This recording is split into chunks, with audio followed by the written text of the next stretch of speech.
November 5th, 2024, Introduction to Sociology 1, Professor Otto Getcher. Before I came into class, I taught an English lesson to a Hungarian woman for an hour and a half online. It ran concurrent with Sociology 3 class by Professor Taysir.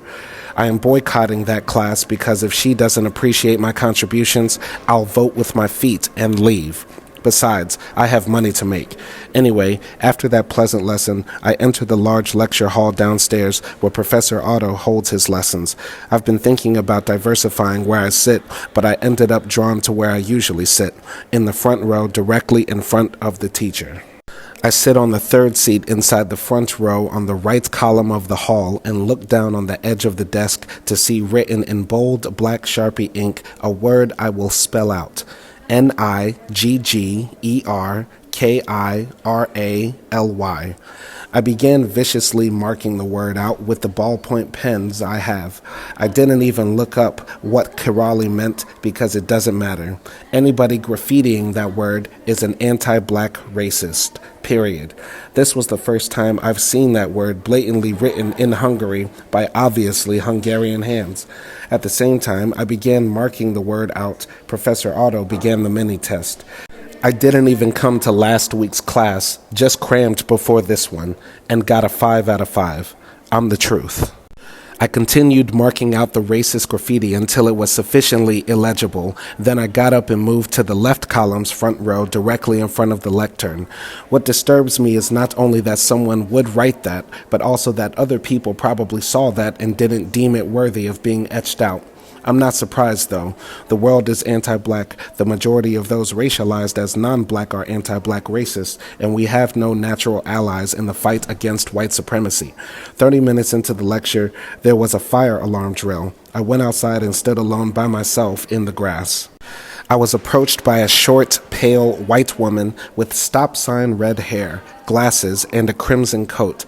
She tried to make small talk with me, but I was standoffish with her because I was not in the mood to speak with any white people after what I saw.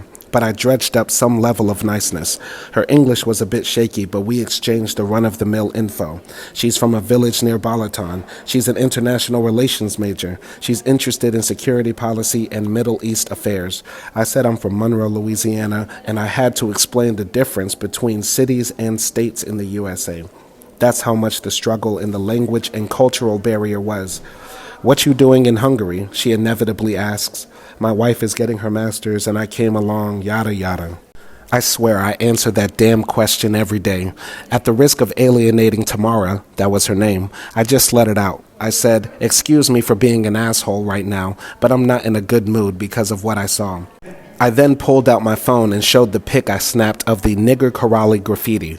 I told her I don't think it was aimed at me, but it definitely made me feel disheartened. Her reaction I liked, but also disliked. On one hand, her facial expression to the picture was the same as if I showed her a photo of my new motorcycle or my trip to Disneyland.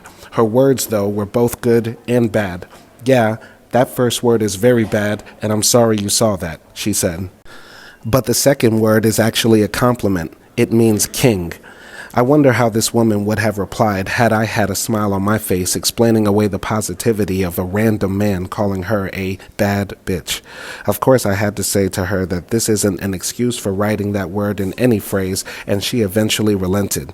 She asked me if I had experienced a lot of racism here in Hungary, and boy oh boy did it feel good to unload like cargo. "Hell yeah," I said. "There's a lot of anti-Blackness here, but that was one of the primest examples of it I've seen. But I can't be shocked because Hungary has a reputation as a right-wing country," I finished. She just stood there and took it like a champ. Anyway, the conversation out in the yard ended when we were told the fire drill was over and we could go back inside. Tamara and I spoke together in our nascent, broken Arabic, mine more broken than hers, as we shuffled back inside with the crowd. I sat back down in the front row and began writing down this entry. Professor Otto has been lecturing on groups, institutions, and memberships and organizations. It's cool, but I wish I came for last week's class because it was about the sociological history of rock and roll, and that's right up my alley. No diddy.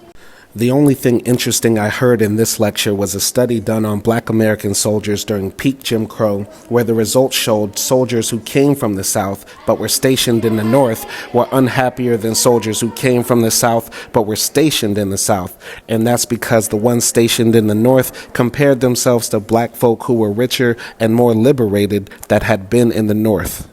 That information came from the book American Soldier by Samuel Stauffer. I'll read more into that. I think it's more probable that their dissatisfaction stemmed also from their disillusionment upon finding the same anti-Blackness in Massachusetts that they thought they left behind in Mississippi. That's similar to my pessimism that has been fostered by my frequent travels across the world and being met with anti-Blackness eventually in various forms over a long enough time span, regardless of the country. Notes from the Undergrad, Chapter 17, Simon Hill.